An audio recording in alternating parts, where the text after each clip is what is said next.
dos candidatos, o diálogo vai transcorrer da seguinte forma. O candidato terá um tempo total de 50 minutos para a apresentação, sendo 5 minutos para as considerações iniciais, 6 minutos no máximo para cada resposta e, terminada a rodada de perguntas, o candidato terá 3 minutos para as considerações finais. Lembramos que esse evento está sendo transmitido ao vivo pelos canais oficiais do YouTube das 8 entidades que compõem a UNEX. E agora, para dar continuidade ao nosso diálogo UNEX, convido ao palco o candidato Jair Bolsonaro, do Partido Liberal.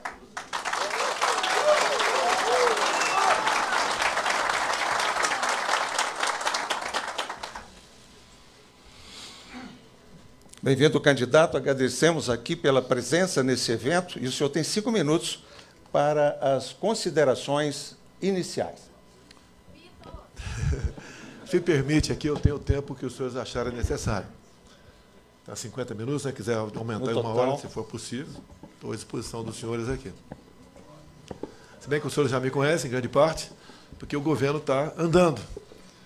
Mesmo após uma pandemia, uma crise hídrica, um conflito fora do Brasil, onde o mundo todo sofreu e ainda sofre, o Brasil está na vanguarda da saída desses problemas, né, voltados para a economia. É o que está sendo discutido no momento. Os números são fantásticos. O segundo mês com deflação, saldo positivo, mês a mês, na criação de empregos. Quem cria empregos são os senhores, não sou eu. A minha obrigação é não atrapalhar a vida de vocês. É desonerar, descomplicar, desburocratizar, é colaborar com os senhores. Por exemplo, nós somos o 7º país mais digital do mundo. Isso tem reflexo positivo na economia. Tivemos uma grande vacina em 2019, Lei da Liberdade Econômica, que, no meu entender, entre outras medidas, seguraram uma catástrofe que se anunciou em 2020 e 2021. O governo entrou em campo, com programas outros, Pronamp, bem. Terminamos 2020 e 2021 com um saldo positivo de quase 3 milhões de empregos. Diferente de 2014 e 2015, a crise era a conhecida corrupção, onde se perdeu quase 3 milhões de empregos. Já que está na introdução, né?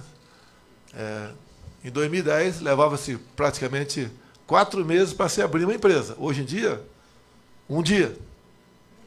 Algo está acontecendo. O que foi? É o trabalho. Trabalho como? Anônimo, muitas vezes. E a confiança nas pessoas.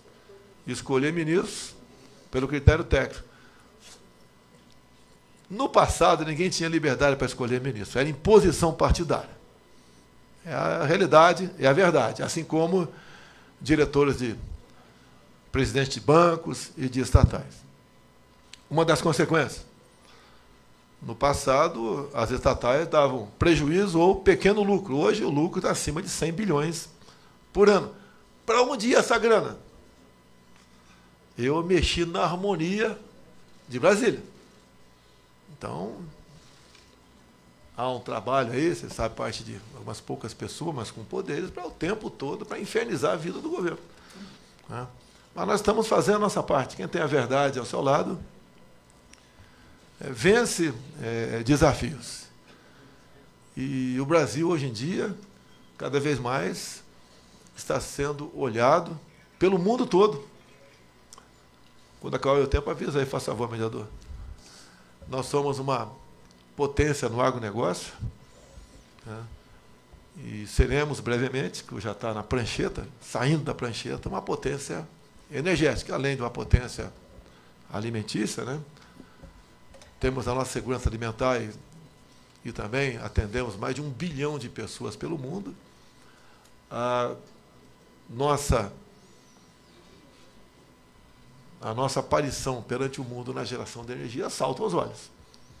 Um bom ministro, bons ministros também na questão de meio ambiente, também na questão de Minas e Energia, nos levam a mais que sonhar. Ter a certeza nas eólicas offshore na costa do Nordeste.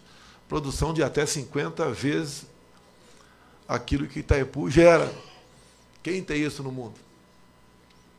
É um país fantástico e não se exploravam as suas potencialidades. A questão de agregar valor naquilo que nós temos também. Lamentavelmente, entregaram o catalão para um outro país. Catalão lá de Nióbio.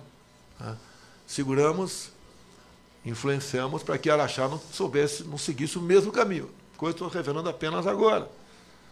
Melhor do que ter informações é saber como utilizá-la. Então, a gente vê esse potencial em todo o Brasil, vem de vocês também, setor de serviço, né, entre outros. É a certeza de dias melhores para todos.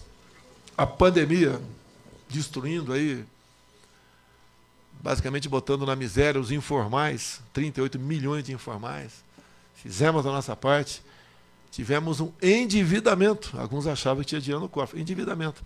Os R$600, que chegou-se a pagar 68 milhões de pessoas por mês, dava praticamente 50 bilhões a despesa mensal. Mas com responsabilidade, com uma boa equipe, como é do Paulo Guedes, não sofremos solavancos tocante a isso. Ontem, mais uma boa notícia, né? O dólar caiu mais de 1%. A Bolsa subiu, né? Que subiu em relação ao mundo. Né? E isso influencia no preço dos combustíveis, que é a correia da inflação. Eu hoje fiz a primeira reunião para o discurso da ONU, no mês que vem. É tradição o Brasil abri-la. Vamos dar uma notícia para o Brasil de lá para cá. Meu tempo são 15 minutos, tentando passar para 20. Só para lembrar que as considerações iniciais estão se esgotando. Tudo bem, então terá muito tempo para encerramento aí. Avançar. Eu me considero em casa aqui, não considero sabatina aqui.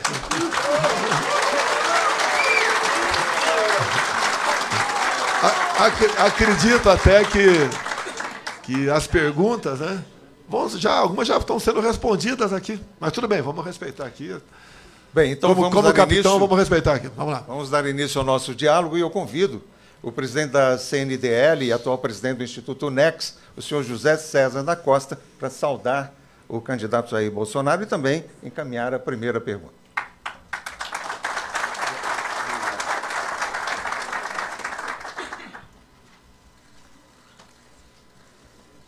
Bem, presidente, obrigado pela sua presença.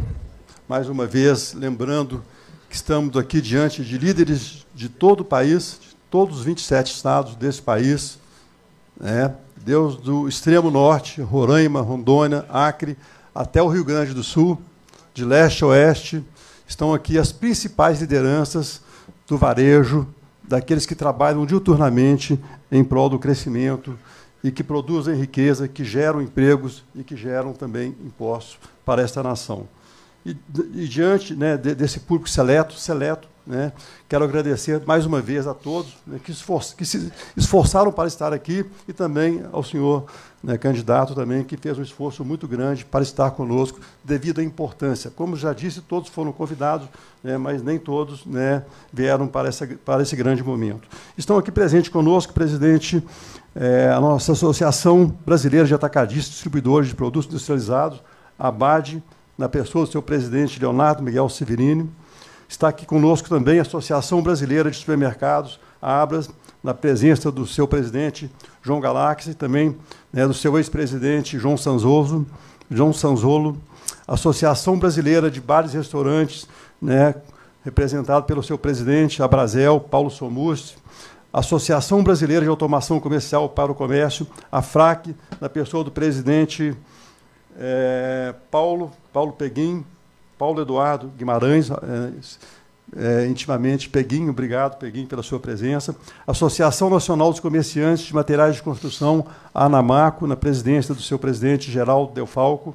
A Confederação das Associações Comerciais e Empresariais do Brasil, CACB, representado pelo seu vice-presidente George Teixeira e também pelo seu representante, vice-presidente Anderson Trautmann, e a Abrace, Associação Brasileira de Shopping Centers, na pessoa de Glauco Mai. E a CNDL, na qual eu represento, a Confederação Nacional de Agentes Lojistas, cuja presidência estou ocupando nesse momento. Então, este evento é um evento importante. Nós aqui hoje, presidente, representamos, né, só essas 8 entidades, que são entidades de livre adesão, não recebem nenhum tipo de ajuda do governo, tá? Trabalham com o seu próprio, né, tem o seu próprio negócio, sua própria forma de sobrevivência. Nós representamos hoje mais de 15% do PIB brasileiro. Nós somos responsáveis por 65% das operações de crédito e débito, né, e pela geração de 9 milhões de empregos diretos. Então, é um público que quer ouvi-lo, né, quer entender, né, quais são os projetos, caso o senhor seja conduzido mais uma vez. E, ao final deste evento também, nós queremos, né, teremos um almoço, o senhor fica convidado para esse almoço, né, para que seja pelo menos alguns minutos, para que possa continuarmos e darmos continuidade ao nosso evento na parte da tarde. Então, muito obrigado pela presença, o momento é seu. Eu vou fazer agora a minha primeira pergunta. Então, candidato, presidente, o Brasil passou por reformas, mas ainda carece de medidas que melhorem a competitividade das empresas. A mão de obra qualificada, por exemplo, continua sendo um dos grandes gargalos das empresas. Então, diante, né, dessa dificuldade hoje da mão de obra, da competitividade hoje, né, que a cada dia aumenta, quais são as suas propostas para melhorar o ambiente de negócios do nosso Brasil? O ambiente de negócios já vem trabalhando há algum tempo, desburocratizando. Por exemplo, normas regulamentadoras. O senhor deve ter sentido a diferença. Milhares delas foram revogadas. Isso poupa a burocracia por parte de vocês, né? Tenho falado com o Paulo Guedes para continuar nessa batida. E uma coisa, alguém sentindo-se prejudicado, né, ou desconfortável com essas normas, chegar ao meu conhecimento, a gente toca para frente, toca na hora. Como o Paulo Samud teve lá, ó, em 2020, com problema de bairro de restaurante, entrou a falar comigo, furou lá o cerco, daí dali mesmo fomos falar com o Paulo Guedes e buscamos solução para a questão dos bares e restaurantes, que foi o bem. Tá? Então, estamos sempre dispostos a fazer isso aí. Eu quero ficar livre de vocês. Tá? Eu não quero ficar ali naquele círculo vicioso, né, para buscar aí soluções que demoram, às vezes, e muito. Então, o ambiente de negócio se melhora por aí. Normas regulamentadoras, lei da liberdade econômica, digitalização. É continuar fazendo esse trabalho, né? O site gov.br é fantástico, né? Somos o 7º país mais digitalizado do mundo. E essas desburocratizações passam a carteira nacional de habilitação de 5 para 10 anos. Até mesmo, o pessoal não dá valor muitas vezes, né? A tirar uma habilitação de jet ski melhorou. Isso ajuda no turismo. É uma burocracia enorme. Um cara lá atrás fez uma besteira, bêbado, matou uma pessoa com jet ski, daí criaram uma norma aí que realmente quase inviabiliza o jet ski no Brasil. E o jet ski é turismo. Como nós reduzimos o imposto, zeramos o imposto de jet ski, zeramos o imposto de veleiros. Desculpa que eu estou fugindo do tema, mas volta o que eu não responder, tu pode voltar a perguntar. Tá? E depois eu vi a oposição, né? Mas e o produto da cesta básica? Nós zeramos há muito tempo os impostos do produto da cesta básica. Ou seja, isso é ambiente de negócio. Né? Isso é um trabalho que você faz dia a dia. Né? Aqui o pessoal tomou conhecimento do novo Inmetro, depois de uma foiçada que demitiu todo mundo ano passado, botei um cara lá formado pelo IME, o Inmetro hoje em dia não é mais obstáculo para vocês. O Inmetro está a serviço aí do empresário e do consumidor. Tanto é que vocês não ouvem falar do Inmetro mais. Tomar de Três Pinos, vamos reformular aqui, modernizar 4 milhões de tacógrafos. Aí, na mesma proposta, queriam passar a aferição de 2 em 2 anos para anualmente, né? Trocar todos os taxímetros do Brasil, botando um chip que já levantamos, já era fraudável. Né? Só tem uma coisa que não é fraudável no Brasil. O resto, tudo pode ser fraudado no Brasil. Né?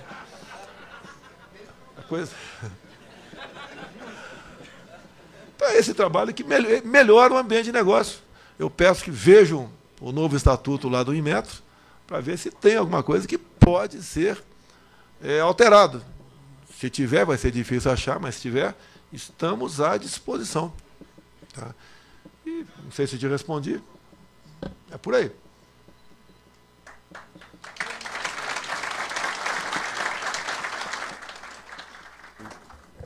Obrigado, presidente. Então fica um crédito também de 2 minutos, né? No final, se necessitar, você já ganhou 2 minutos de crédito. Muito obrigado.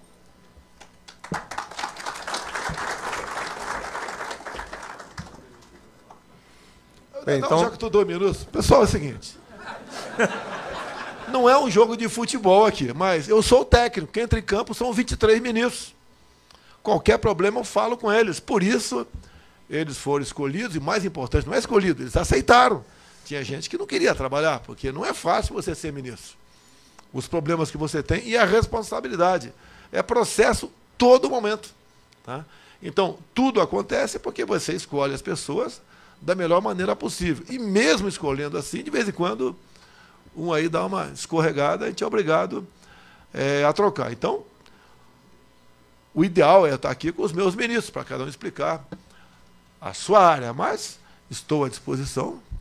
Obviamente, se aceitei o convite, porque estou à disposição, e vamos nos ajudar, porque estaremos todos ajudando o nosso Brasil. Obrigado, candidato. Eu aproveito para lembrar que o senhor pode, se quiser, também acompanhar a contagem do tempo nesse monitor que fica aí à sua frente. São 6 minutos, né, para cada resposta às perguntas dirigidas pelos empresários aqui da UNEX. Então, vamos agora à segunda pergunta. Convidamos o presidente da Associação Brasileira de Atacadistas e Distribuidores de Produtos Industrializados, o senhor Leonardo Miguel Severini.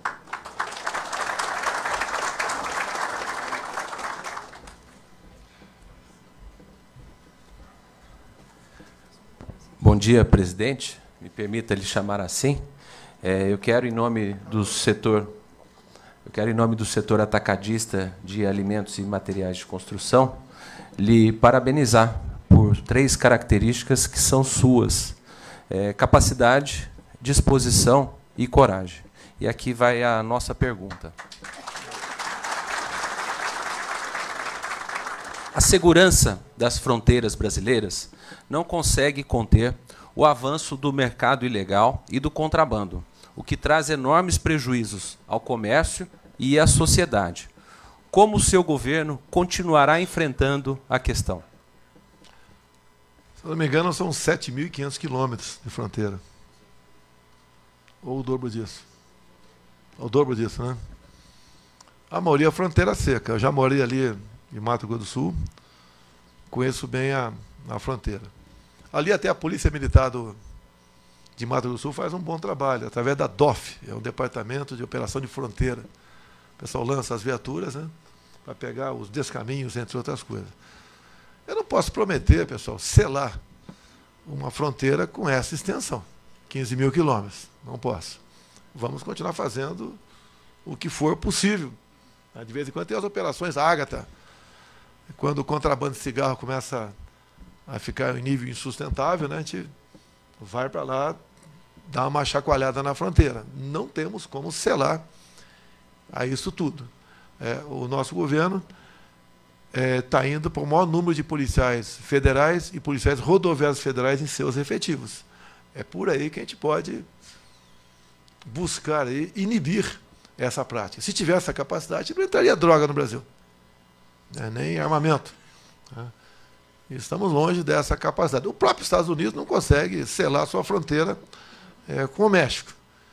Então, sabemos que isso influencia no preço das coisas aqui dentro, influencia na lucratividade de vocês, porque o outro lado entra aqui sem pagar nada, né? E mexe na economia local. Então, o trabalho que eu posso falar é continuar trabalhando, o que estamos fazendo.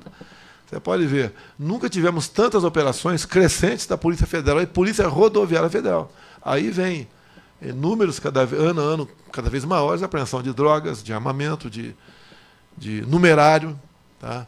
E também de descaminho. O trabalho é esse. Não dá para inventar aqui e falar que vamos resolver esse assunto, que, infelizmente, não temos essa capacidade pelo tamanho pela extensão territorial, pela pressão de lá para cá. Eu lembro quando eu cheguei na fronteira em 79, em Niuaque. As Forças Armadas, o Exército, né, fazia as barreiras, sempre com a ponte 50 atrás do morro. O cara parava mesmo, né, e a gente ajudou a combater bastante a entrada de açúcar aqui e a saída de café. E ficava mesmo, né? Quem tinha, às vezes, mais que a cota de uísque, 2 litros, deixava passar. Meia dúzia de litros, 8 litros, deixava passar. Agora o resto não passava. Então esse trabalho tem que ser aumentado através efetivo da PF e PRF. Inclusive, aproveitar a PRF, né, gostaria de ter feito uma reestruturação para eles. Não foi possível porque outros setores ameaçaram greves e outras medidas que poderia mergulhar aqui, poderia parar até mesmo o país. Não é fácil mexer com alguns setores do servidor público altamente politizado. Tá? Acredito que ano que vem dê para resolver isso daí. E como você vai entrar em reforma administrativa, a maior reforma que nós fizemos foi a contenção de concursos. Fizemos para a PF, para a PRF, existe curso em andamento. Tá? Pretendemos ampliar esse ano que vem, mas a maior reforma administrativa, que é muito difícil aprovar no parlamento, é realmente a contenção do número de servidores. Ok, obrigado, presidente.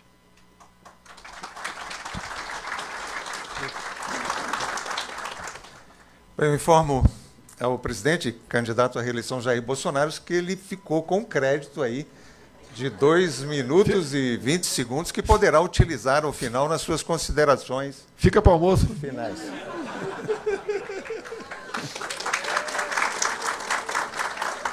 Obrigado, candidato, pela sua resposta. E para fazer a terceira pergunta, convidamos o presidente executivo da Associação Brasileira de Bares e Restaurantes, o senhor Paulo Salmuti.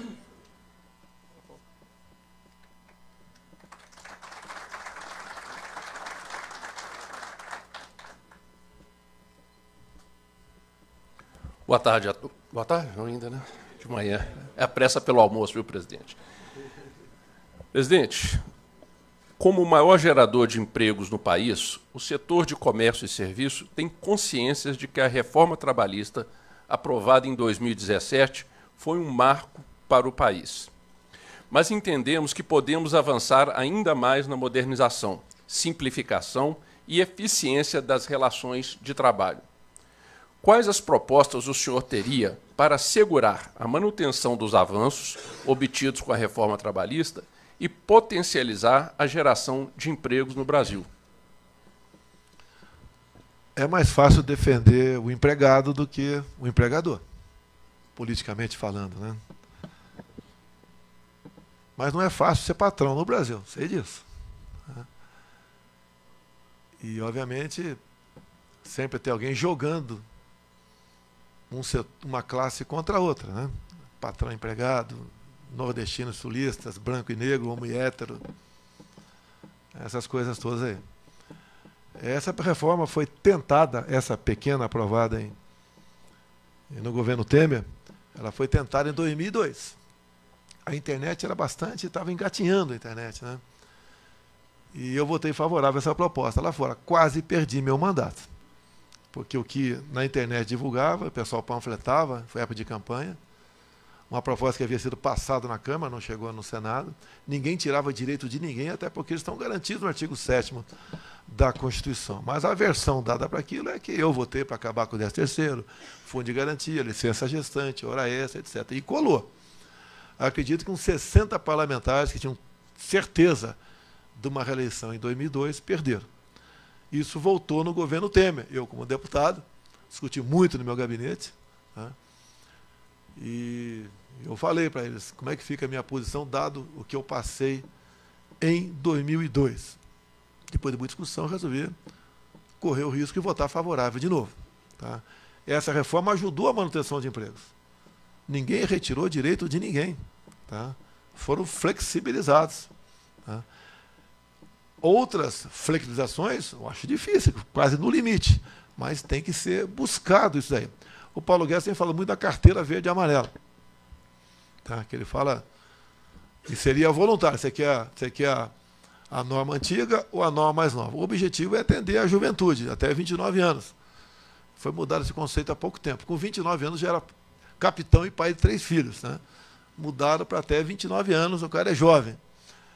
Tá certo? Então a carteira verde e amarela é com menos encargos, para exatamente dar qualificação para o mais jovem no Brasil. E creio eu que não vai afetar o pessoal acima de 29 anos. Não vão perder emprego no tocante a isso. Vai ter um boom, um acréscimo de pessoas, né, que poderão ser empregadas e ganhar experiência para depois levar a sua vida, ou como empregado, ou buscar ser patrões também. E uma promessa minha que estou tentando fazer cumprir, não vai dar para esse ano, é a criação da minha primeira empresa. Exatamente para o cara que reclama às vezes, bicho, abre a tua empresa aqui, vai lá que é mole, pô, vai lá. Tá? Então, na verdade, todo mundo quer crescer. Né? E esse que está, o empregado, ele sonha que tem emprego dele. Quem sabe ele, com esse empurrão do governo, ele abra a sua empresa, né? E passe a ser uma pessoa cada vez mais entendedora do que é o mercado, do que ele pode fazer, o que não pode. É igual eu, enquanto parlamentar. Eu era estilingão, pô, um bodoque, né? Para quem é mais velho aí. Depois que a gente chega no executivo, algumas coisas a gente pensa, não é bem assim que a banda toca. E nós temos que nos adaptar, tem que mudar. Né? E eu confesso que já mudei muita coisa. Eu era lá atrás estatizante. Tá? Passei a acreditar muito mais, com o Paulo Guedes, na iniciativa privada. Que assim é que funciona. É isso que gera emprego, é isso que gera renda, é isso que enche os cofres do governo. Sem vocês, o governo não teria o que fazer. E o governo não faz nada sem tirar dinheiro de alguém. Então, essa reforma foi bem-vinda. Outra pessoa vem falando aí que vai revogar isso daí. Nós vamos continuar agindo dessa maneira, tratando com dignidade. O maior tratamento digno ao empregado é o emprego. E vamos continuar agindo dessa maneira. Aproveitando o tempo, o senhor claramente colocou aí que quem gera emprego são a iniciativa privada, as empresas. Com a pandemia, nós estamos hoje com um número enorme de empresas endividadas no SPC, precisando de recursos e de ajuda. Alguma ideia nessa linha para complementar o tempo? Você botou numa sinuca de bico aqui, pô. O fácil de responder é que vocês querem ouvir. Tá? Mas qualquer palavra minha, um pouco distorcida ou não muito bem compreendida, mexe no dólar hoje à tarde. Eu quero que o dólar continue caindo. Tá? Vocês têm dívidas. Acredito que o Banco Central é independente agora. Tá? Eu acredito que a taxa de juros comece a cair. Nosso governo chegou a 2%, tem os prós e contras, está em 13% aproximadamente no momento. Eu acho que o melhor sinal é isso. Com deflação, acredito que a taxa de juros comece a cair, que passa a ajudar todos vocês. Né? Se tiver que fazer um programa de refinanciamento, eu te levo pessoalmente, como fiz lá em 2020, para falar com o Paulo Guedes, aí ele dá a melhor resposta para vocês. Não tem a resposta para tudo, pessoal. Eu costumo, quando tem que tomar decisões, eu converso com o respectivo ministro. E, na maioria das vezes, ele ganha a discussão, né? Mas é a maneira racional de a gente fazer com que o Brasil continue o ritmo que está aí. Tá? Por intermédio de vocês, está praticamente rompendo a faixa de 9% a taxa de desemprego no Brasil, que o especialista, né? Aqui é o país especialista, né? Achava que era só a partir do ano que vem. Está vindo agora. Essa queda do dólar, sei que foi ontem, pode subir hoje, sei disso. Mas a tendência é influenciar diretamente nos combustíveis. Temos um novo presidente da Petrobras, 4. Se tivesse que botar mais 4, eu botaria, não tem problema nenhum. Tá? Tem que dar certo. Não é o que eu quero, é o que tem que ser feito. Muita gente combina com as pessoas o que pode fazer. Né? Dá para resolver esse assunto? Dá. Daí o cara chega, não dá mais. Aí, cartão vermelho, não tem amarelo não. Tá? E a gente não quer violentar o mercado. A gente não quer interferir em nada, como eu não interfiro. Nunca interferi em preço da Petrobras. Lá atrás, alguém interferiu. Né? Além de corrupção, chegou do endividamento de 900 bilhões de reais. Está na casa de 170 bilhões de dólares, que estamos pagando esse preço bastante caro. Essa questão de dívida, eu posso sair daqui contigo, falar com o Paulo Guedes lá e você traz a resposta para o pessoal aí. Eu prefiro ouvir dele, né? A minha é fácil. Não, vamos fazer um refis, né? Mas eu quero ver as consequências, né, para o mercado e, obviamente, para vocês mesmos.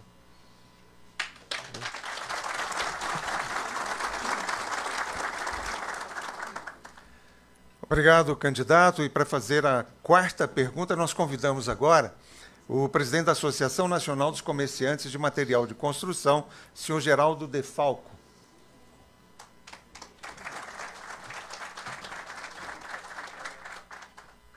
Aperta a mão para a pergunta vir leve.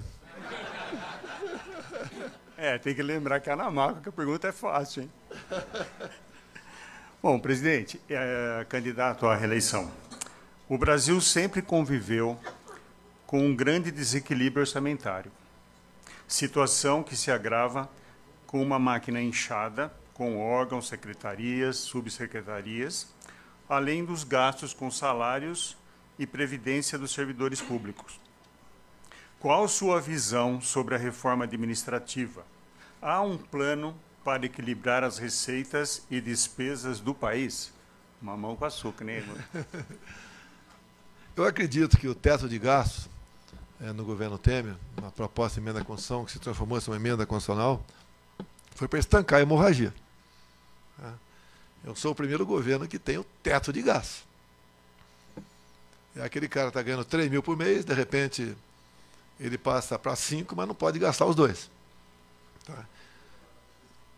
Quando nós assumimos, ou melhor, por ocasião da transição, cortamos mais de 20 mil cargos em comissão. Imagine Brasília com mais 20 mil cargos em comissão. Tá? Já foi um grande sinalizador.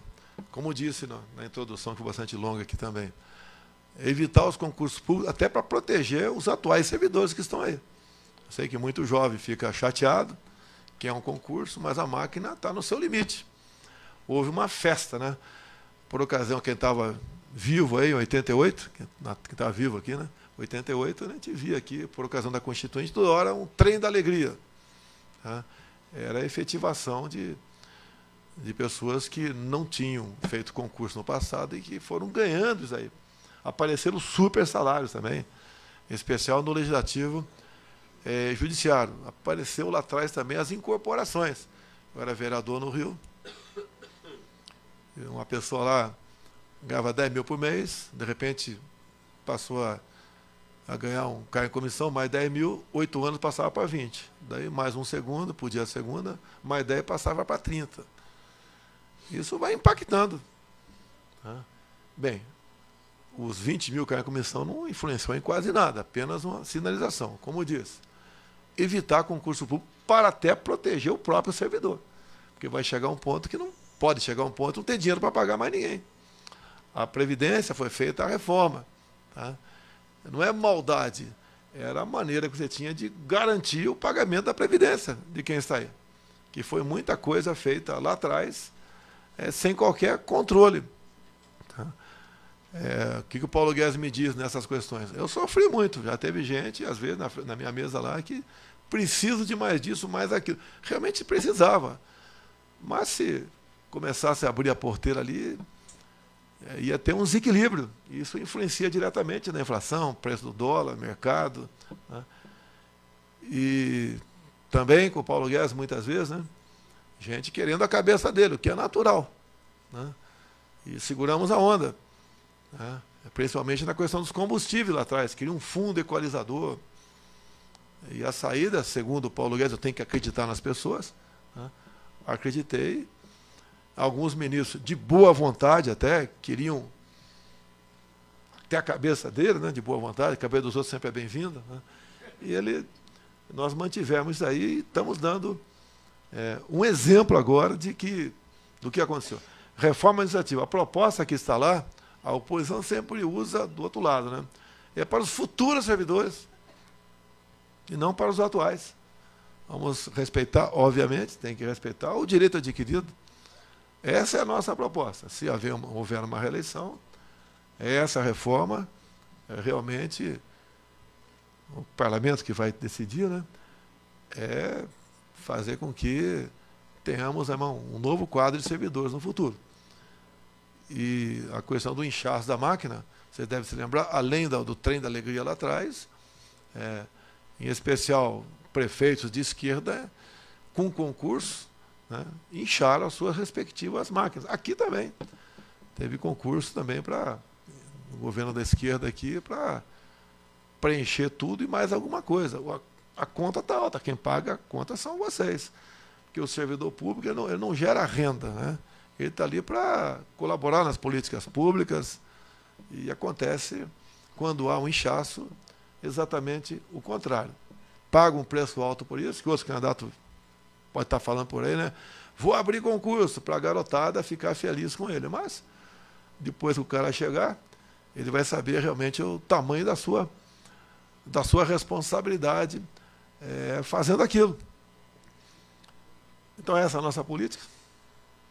Continuar trabalhando dessa maneira, tratando a coisa pública com a devida responsabilidade, para que a gente não sobre recursos para outras áreas. O pessoal fala muito de educação, saúde, sim, né? Mas você tem que apertar o orçamento para poder utilizar nessas outras áreas e não apenas com o serviço público. O ano que vem vai ter, obviamente, vai ter que dar algum reajuste para o servidor. Há 3 anos sem reajuste, né? Isso vai impactar tudo, mas a gente vai fazer com responsabilidade, vai atender as categorias, tá? Passaram momentos difíceis, mas acredito que o não concurso público, aposentadorias, entre outras coisas, a gente encaixa aí dentro da responsabilidade esse extra que a gente vai conceder de reajuste aos servidores. Entre eles, aí sim, vamos fazer a reestruturação, como por exemplo a da Polícia Rodoviária Federal.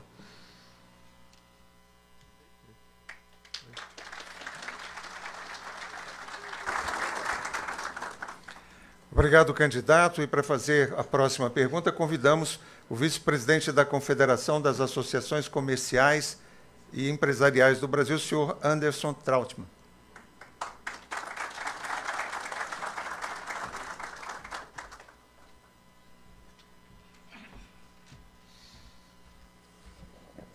Presidente, muito bom dia. Muito obrigado em nome da CACB também pela sua disponibilidade de estar aqui conosco, aprofundando temas tão importantes para o nosso país.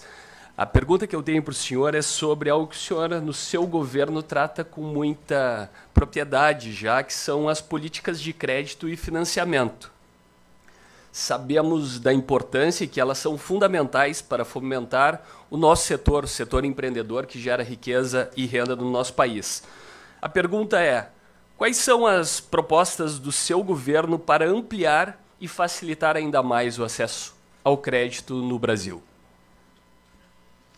Chamaria o Fausto do Banco do Brasil e a Dani da Caixa Econômica para responder essa pergunta aí. O crédito existe, tá? O preço é da contratação que vocês têm que decidir, tá? Eu não posso avançar nisso sem conversar com eles. Como já disse, qualquer resposta minha pode ter um outro recado aqui para o mercado aí fora. Agora, se vocês trouxerem para mim as necessidades, eu passo para a Dani, passo para o Fausto e vamos buscar soluções. O crédito hoje está caro, tá? O ideal é que a gente não precise dele, tá? Mas a gente não pode deixar que atender a quem porventura necessite. Não respondi nada. Mas pelo menos eu enrolei de forma bastante rápida.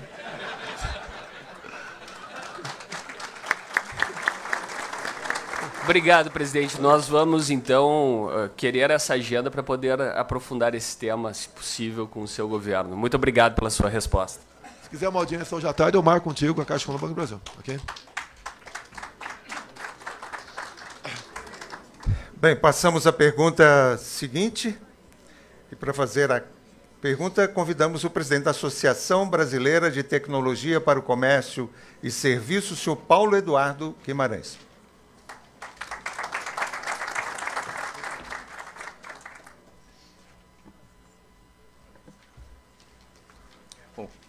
Bom dia.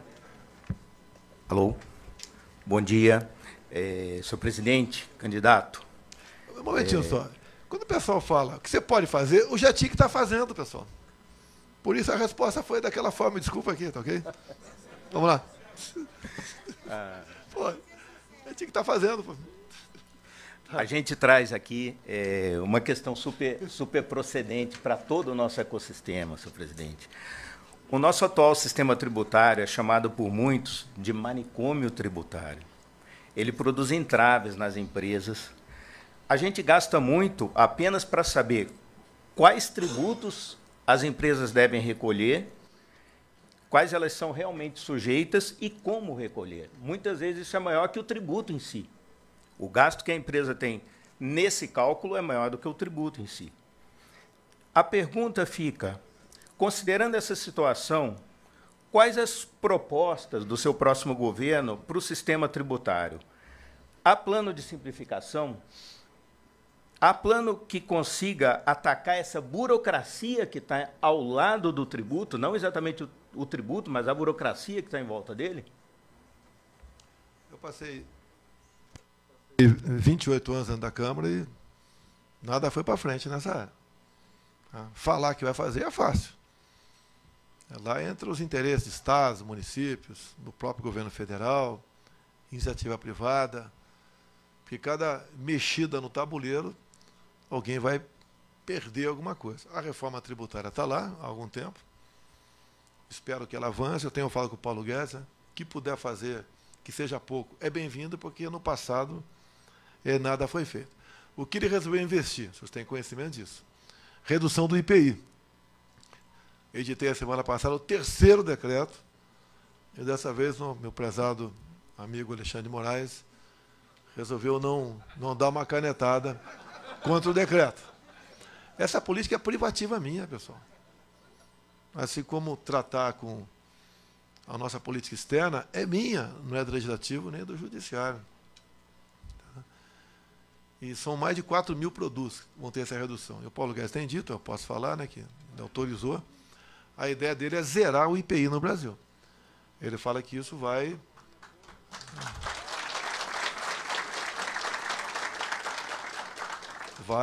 buscar a reindustrialização do nosso país. Se a gente não baixar a carga tributária, a gente fica, muitas vezes, sujeito aí via fronteira, né, pessoal? Entrar o material mais barato aqui. Então não tem uma palavra mágica para resolver esse problema. Resolvendo é a gente tirando aí o Estado das costas de vocês, que produzem. Essa é a nossa proposta, está colocada em prática. Agora, a redução de carga tributária não é de agora, desde o início do governo. Na pandemia foram centenas de produtos da área médica também reduzidos.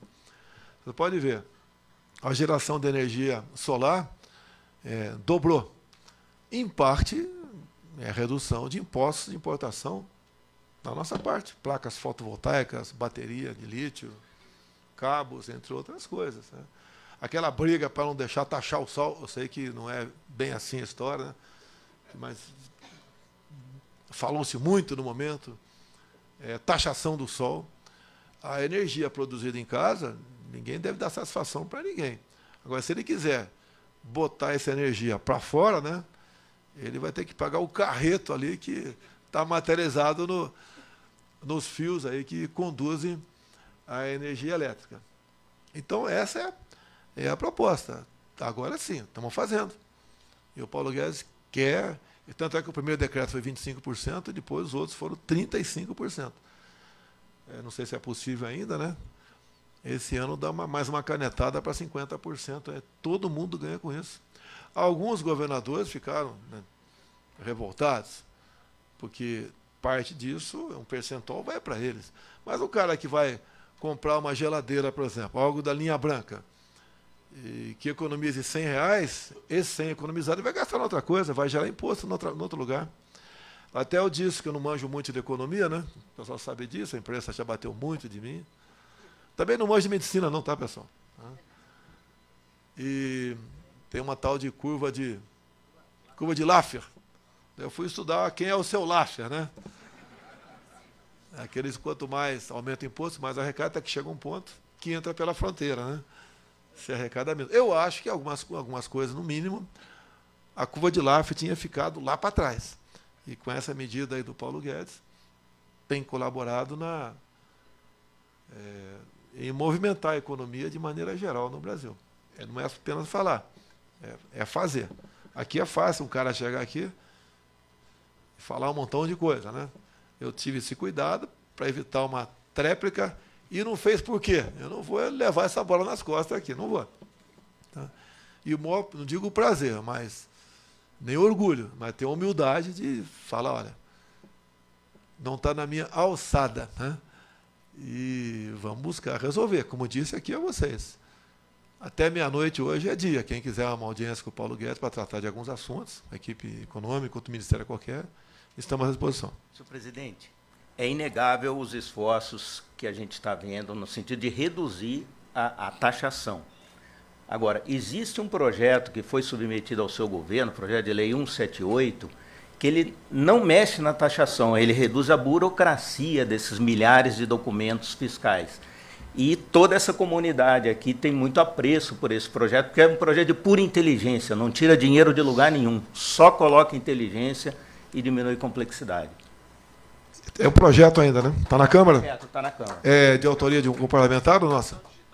Hã? Simplificação digital. Sim. Olha assim, o novo marco dos cartórios, né? Entra em vigor muita coisa o ano que vem. Eu sei que não é comércio, mas você vai poder registrar teu filho do próprio hospital. Né? Vender teu imóvel dentro de casa. Né? Então, isso tudo ajuda a todos. E essa simplificação, essa digitalização, de quem é o autor do projeto? Está aqui. Tá bem aceito lá no parlamento? Tá. Se está bem aceito, conta com o nosso apoio. Eu quero ficar livre de vocês.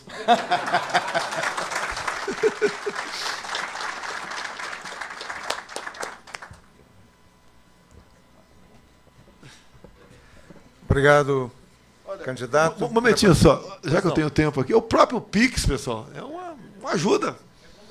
Até tem ajudado a diminuição da violência. Nós estamos aposentando aí os caixas eletrônicos. Quando passado aposentamos a máquina de escrever, né? O orelhão também está aposentando também o caixa eletrônico. Isso ajuda no comércio. É menos uma despesa que, às vezes, o cara da mercearia ou de um comércio maior tem, o carro forte, ou pagar para um segurança particular dele, levar aquilo num banco, ou levar aquela importância para casa, porque os bancos fecharam aquele horário. Acho que tudo ajuda. E o PIX é qualquer hora do dia e da noite. E não tem como negar para a esposa, às vezes, ou para o esposo, né, quando pede um dinheirinho lá que pode ser posto imediatamente na conta daquela pessoa, sem taxação, sem nada. E só curiosidade, são mais de 1 bilhão de movimentações por mês. Né? São mais de 100 milhões de pessoas que estão com o PIX. Eu considero uma coisa revolucionária. Os bancos não perderam quase nada com isso aí, porque ganharam 6 milhões de contas. E os bancos têm mecanismo para fazer com que o seu lucro não diminua. Ninguém quer interferir em banco. Isso tem a ver com a taxa que eles cobram por questão de empréstimos. E acredito que o livre mercado é a melhor maneira da gente viver em paz e harmonia e não mais sonharmos, mas temos a certeza do progresso.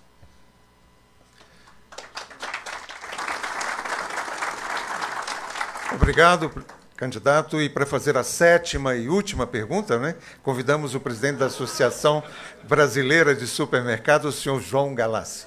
Agora ele vai pegar.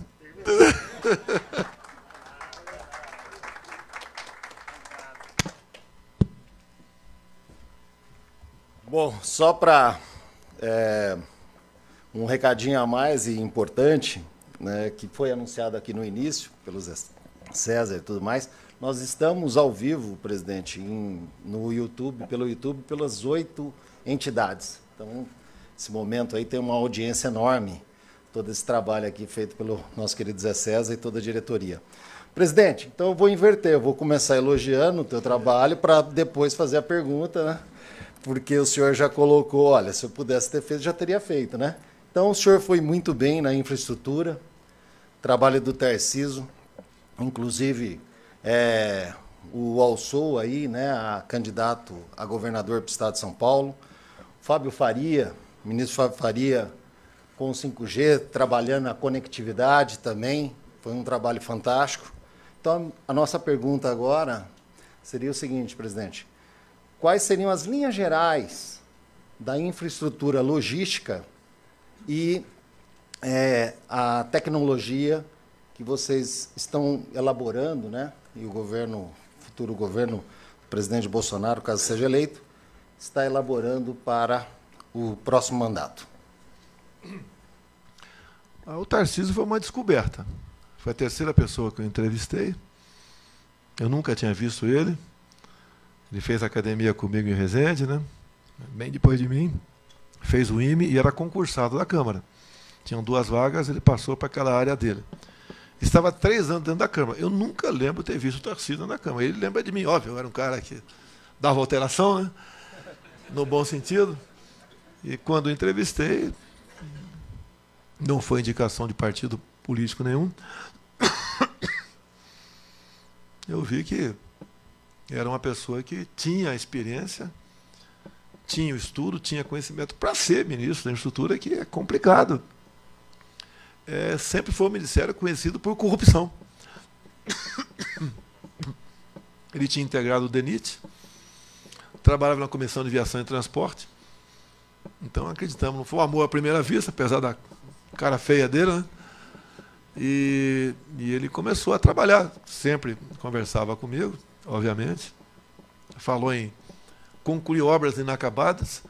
Uma foi a BR-163, começou lá no governo Geisel e faltavam 50 quilômetros para a sua conclusão. Só que 50 km, em época de chuva, um caminhão levava em média uma semana para passar por ali. Imagine o preço, como encarecia aí o frete naquele momento. O Exército Brasileiro entrou em campo, que quando tem que trabalhar 24 horas por dia, domingo a domingo, é o nosso pessoal, né? Foi para dentro e resolveu esse problema. Logo no início do mandato também, fomos aí em Goiás,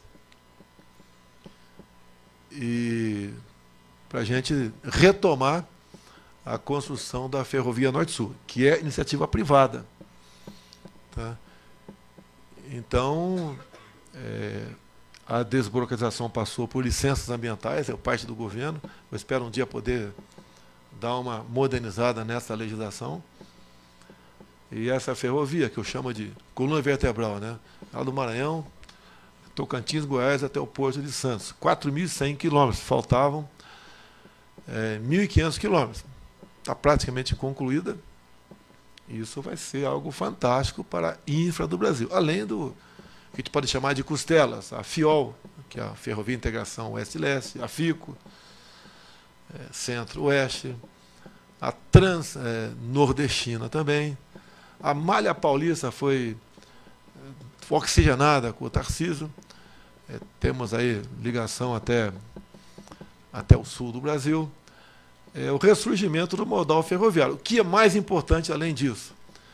Foi aprovado o novo marco ferroviário no Parlamento. O Parlamento sempre foi um grande aliado nosso, que pesa, obviamente, uns 20% ali que está pensando em Fidel Castro o tempo todo, né? Esse novo marco, hoje nós temos aproximadamente 70 pedidos de concessão e, no papel, aproximadamente 20.000 quilômetros de ferrovia, feito pela iniciativa privada. Isso vai, obviamente, impulsionar aqui a nossa economia. O pessoal do Centro-Oeste foi descoberto lá na agricultura, né, com Alisson Paulinelli, cada vez mais a certeza que não vão ter mais problemas da porteira para fora. Se bem que da porteira para dentro tinha alguns problemas eu resolvi com o MST, né, titulando terras, tirando dinheiro de ONGs que financiava essa galera, dando armamento para o pessoal do campo. Propriedade privada é privada, então esse é um apartamento ou uma fazenda de 10.000 hectares. É privada. Ponto final. Tornamos, então, o pessoal do MST cidadãos, com a titulação de terras, 370 mil títulos, 90% para a mulher, que nós somos homens e conhecemos a nossa raça, né? O cara ganha um título ali, quer fazer gracinha, quer vender, não sei o quê, outras gracinhas também, com a mulher a garantia que uma garantia maior que aquela propriedade vai ficar para os seus filhos e netos. Então, esse trabalho, um ponto, né? Ferrovia, apesar de poucos recursos, em torno de 7 bilhões apenas o orçamento do Tarcísio, é muito pouco pelo tamanho do Brasil. Investiu muito nas novas concessões, né? Ou privatizações de portos, aeroportos, rodovias. Porto de Santos sempre era uma cobiça de um partido político. Não vou nominar ninguém aqui. Mas minha vida de parlamentar era o pessoal ficava tarado aí pelo Porto de Santos. Né? Quando nós assumimos, dava prejuízo de 500 milhões por ano, passou a dar lucro de 500 milhões. Outra obsessão, né, era Itaipu Binacional. Vocês só conheciam Itaipu Binacional como uma empresa que gerava energia. E pouca coisa além disso. No nosso governo, ampliamos ali o aeroporto de Foz do Iguaçu, mais 600 metros, tem condições de outras aeronaves mais pesadas pousar ali, né, com turistas. Nós também estamos terminando, que é do Paraná, aqui, a rodovia Boiadeira. Amanhã está previsto eu estar lá com o Marito. Não vou pisar no lado do Paraguai, senão dá um problema enorme aqui, né? Vai entrar ações no TSE, porque eu me ausentei do Brasil, o Lira não se ausentou, porque não sei o quê. Tá, então eu vou ficar no lado brasileiro, do lado. Para apertar a mão dele assim. Botar um giz no chão, apertar a mão assim. Está concluída a ponte. Falta apenas, obviamente, o acabamento. A segunda ponte com o Paraguai, o vão ali de 500 metros. Então, é uma baita numa ponte. Dinheiro, Itaipu. Outra obra já começou lá em Porto Murtinho. Outra ponte.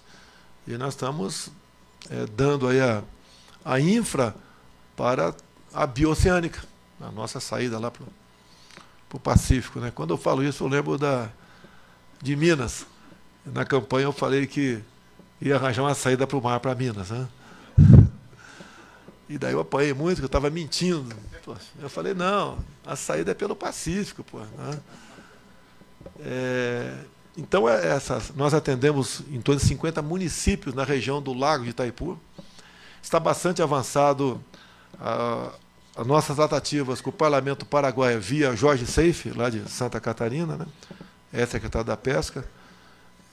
Saiu para disputar o Senado por Santa Catarina. O que é isso? A gente vai lá para a Embrapa. A Embrapa lá diz que um lago de 100 por 100, 1 hectare, abandonado pode dar de 10 a 15 toneladas de tilápia por ano, compartilhado de 100 a 150 toneladas. Então temos tudo para aumentar em 40% a produção de pescado no Brasil, somente com o Lago Itaipu. E mais ainda agora, né? Tem que uma visão um pouco o que vai acontecer. Conversei com o Jorge Seife, foi para dentro, conversei com a Receita, conversei com o Paulo Guedes, e temos um imposto PIS/COFINS um pouco alto para ração de peixe. Então, quando a gente tira o PIS/COFINS de algum lugar, tem que achar um imposto alternativo. Hoje não é muita despesa, não é muita que nós arrecadamos com isso. Mas se começar a potencializar a pesca, vai ser muito. E eu não quero arrecadar mais, pessoal. Eu estou tendo excesso de arrecadação. Paulo Guedes, se vira, Poço Ipiranga. A partir do ano que vem, 0 de PIS/COFINS para a ração de peixe. Porque eu não quero apenas criar peixe de forma industrial, né, lá no Lago Itaipu. Quero criar no Brasil todo. Foi possível, já está acertado. Tá? E a partir do ano que vem, então, não temos mais imposto para essa área. Então a gente começa a ver, um caso acaba puxando o outro. Né? Se fala assim, fome no Brasil. Tem fome? Tem fome.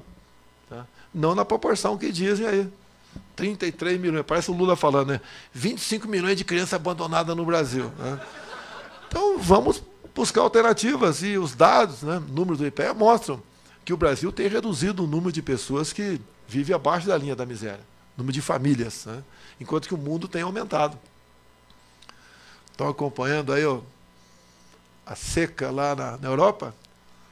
A Alemanha, né, já gastando mais carvão, falavam tanto da gente, né, buscando queimar carvão para produzir energia elétrica. Nós temos aqui, por exemplo, lá a região da Amazônica, você tem que preservar 80% da sua propriedade, mais para o sul, 20%. A Europa tinha uma lei ambiental de... Não é preservar, que você não vê mata ciliar por lá. Eles não são exemplo para ninguém. Mas vive aqui atirando na gente, né? E lá eles tinham que a cada ano deixar 20% da sua propriedade para repouso. Acabaram com isso. Afinal de contas, com essa seca enorme, problemas com irrigação, rios deixando de ser navegáveis na Europa e um pequeno problema com a Ucrânia, tá? Que produz parte do que é consumido na Europa, que acaba deixando de produzir. E eles estão preocupados com a realidade de uma fome. Esse grande incêndio que está havendo há 40 dias na França, talvez, além da onda de calor, que ajuda o incêndio, né? Talvez porque uma notícia verdadeira. O povo, né, está indo para as florestas buscar madeira para guardar em casa para enfrentar o inverno, porque tem a dependência do gás lá da Rússia. Não é novidade, não vou falar tudo. Há um mês aproximadamente, o presidente Zelensky, da Ucrânia, ligou para mim, falou certas coisas, ouvi, entendo o problema que ele está passando, não vou dar lição nenhuma para ele, mas abri o jogo para ele. Ele achava que se o Brasil aderisse o que outros países estão fazendo de um bloqueio econômico na Rússia, resolveria o problema. Eu falei, se eu tivesse poder para resolver, para botar um ponto final na guerra, eu teria muito mais poder para não deixar que ela se iniciasse. Lamento as mortes, não tenho a chave como será resolvido esse problema lá, mas nós sabemos como foi resolvida a questão Malvinas-Falkland em 1982. Mas eu espero que a solução venha o mais rápido possível, porque todos vão sofrer. A Europa, como disse a presidente da OMC, há 3 meses, quando visitou, ela saiu e fora do Brasil falou que sem o Brasil o mundo passa fome. E parece que as pressões contra o Brasil, ambientais, já começaram a diminuir. São acusações estapafúrdias muitas vezes. Nós tentamos uma regulação fundiária nos primeiros 2 anos, não foi possível. Presidente, só para lembrar que o tempo está esgotado, já precisamos passar as considerações finais, mas o senhor dispõe de 5 minutos para as considerações Bota finais. No tempo, aí vamos embora em Carneiro, aí vamos embora. Nós tentamos a regulação fundiária, no governo da Câmara era o Rodrigo Maia, não foi possível, não foi para frente. O que queríamos com isso aí? Qualquer foco de calor, nós temos satélites para isso, saber de quem é o CPF daquele foco de calor, que hoje uma fogueira São João entra nessa conta. Ribeirinhos indígenas também fazem a sua agricultura com fogo. Até porque, segundo eles, né, a cinza é um adubo. Tá certo? E alguns querem que a gente resolva esse problema na Amazônia. Vale lembrar que a nossa Amazônia equivale aí à Europa Ocidental. Pode ver a mesma França. A área da França é 1/3 do estado do Amazonas. Não consegue conter o incêndio lá, que tem muito menos floresta do que nós. Nós, obviamente, queremos preservar o meio ambiente. Fizemos várias operações com as Forças Armadas e fizemos o possível. Até um cara disse há poucos dias aí, né? No meu tempo eu tive menos desmatamento que o Bolsonaro. É mentira. Foi o dobro do tempo. Mas chute, número, e muitas vezes para seguir a eleição, o cara entra no vale tudo, tentando enganar todo mundo. Depois que chega, vê a realidade. E ele mesmo, esse cara, né, confessou isso em vídeo há pouco tempo, que depois que chegou tem que fazer tudo completamente diferente. Vamos lá, indo para as considerações finais aí. Estamos num país...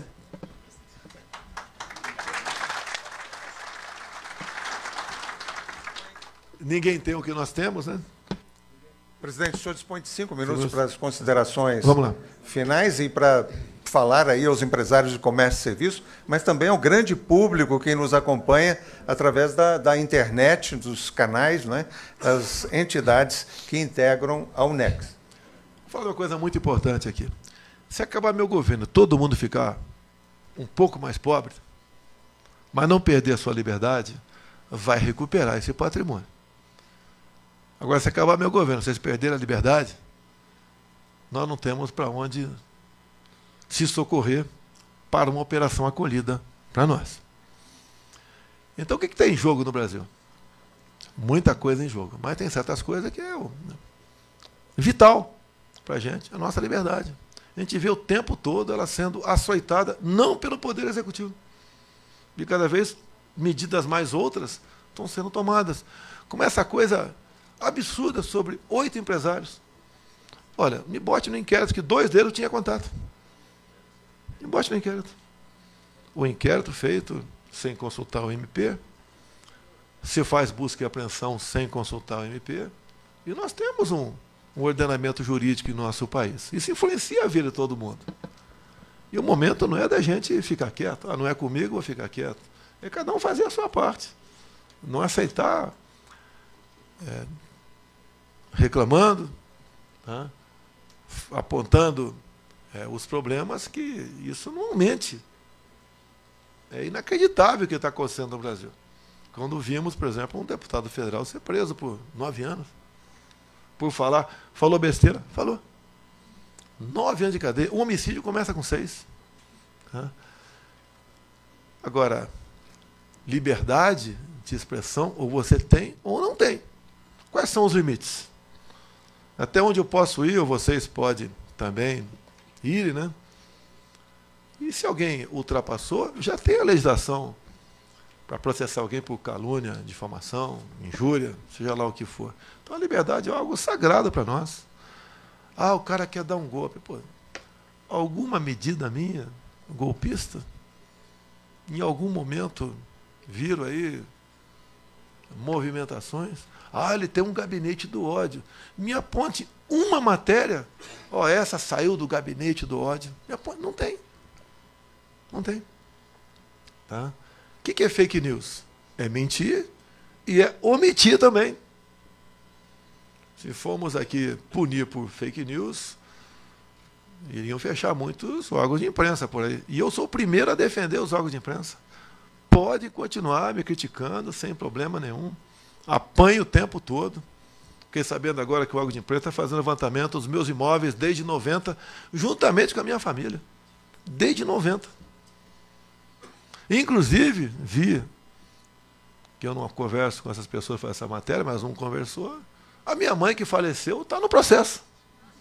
A dona Olinda, com 94 anos de idade. Agora, vamos lá, pessoal. O que está em jogo? Qual é o nosso futuro? O presidente do Chile agora acabou de chamar seu embaixador, né? A maneira que ele tem de mostrar insatisfação comigo. Se eu exagerei ou não, não deixei de falar a verdade. A Constituinte do Chile vai na contramão do que qualquer país democrático quer. Isso é problema deles? É problema deles. Mas o cidadão lá teve apoio de um cara aqui do Brasil.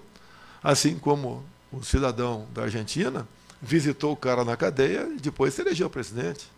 Assim como o cidadão lá da Colômbia, né, recebeu o vídeo do cidadão daqui fazendo campanha.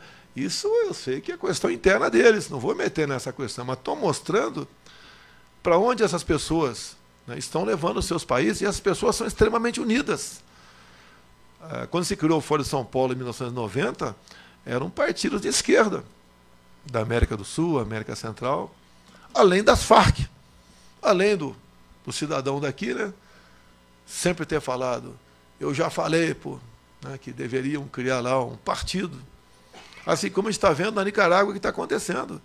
Se você vê freiras, né, muitas idosas, sendo expulsas do seu país, padres sendo presos, fechamento de rádio católica, eu acho que isso é problema deles.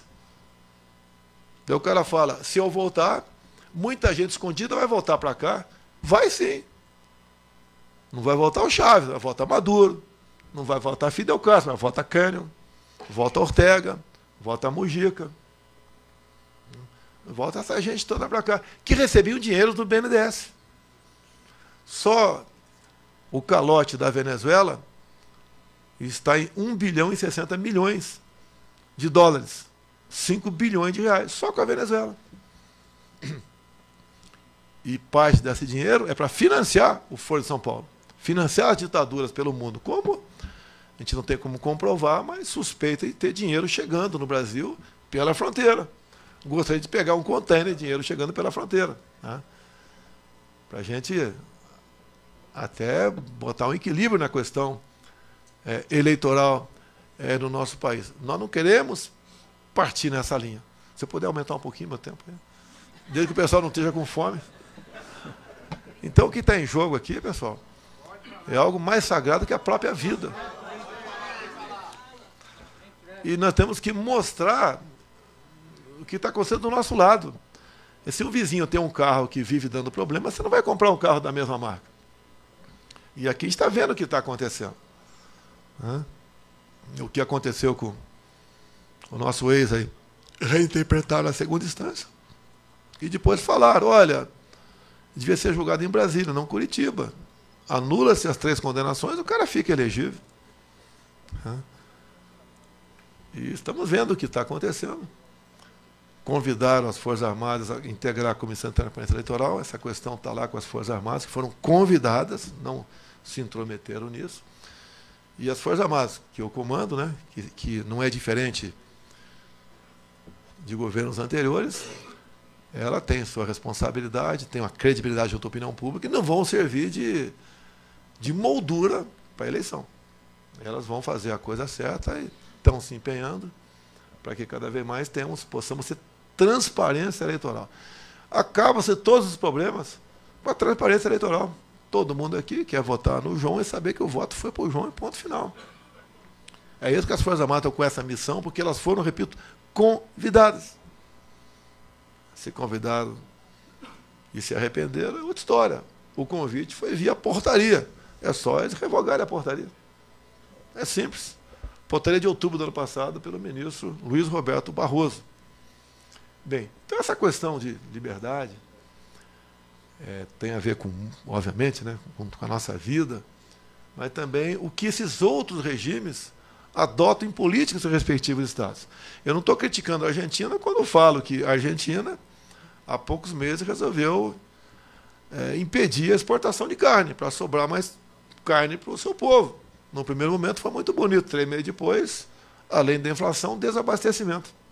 Quem é do agro aí, também criaram imposto, né? Contenciones, imposto de exportação de produtos do campo, 33%. Está certo, está errado? É problema da Argentina. Eu quero que a Argentina dê certo. Né? Temos negócio com a Argentina. Temos o gás de vaca muerta, né? Entre outras coisas. Temos um bom comércio com eles. E deixo claro, há poucas décadas a Argentina tinha um PIB maior do que o nosso. Agora estão lá para baixo. Né? Um dos serviços procurados na Colômbia, não é novidade isso, após a eleição do senhor Petros, né, é o de passaporte. O que quer dizer isso aí? Cada um pensa o que bem entender. Estão certo, está errado? São os indicadores. Como indicador industrial, no meu tempo de garoto, no tempo de garoto, era a produção de ácido sulfúrico. Hoje são outros indicadores para ver se o mercado vai bem ou não. Então essas questões todas têm que ser colocadas na mesa. E a decisão é de vocês. Eleições transparentes, limpas, ninguém deve contestá-las. Obrigado, candidato, presidente Jair Bolsonaro.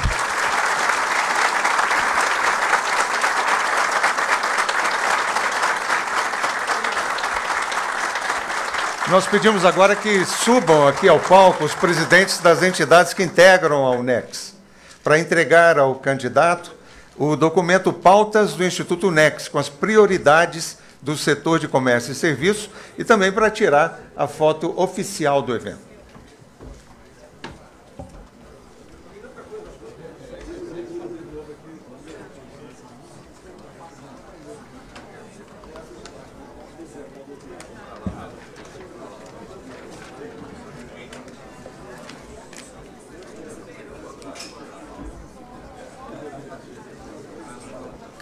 Agradecemos em nome do Instituto UNEX a participação do presidente e candidato à reeleição Jair Bolsonaro nesse evento com os candidatos à presidência da República nas eleições 2022.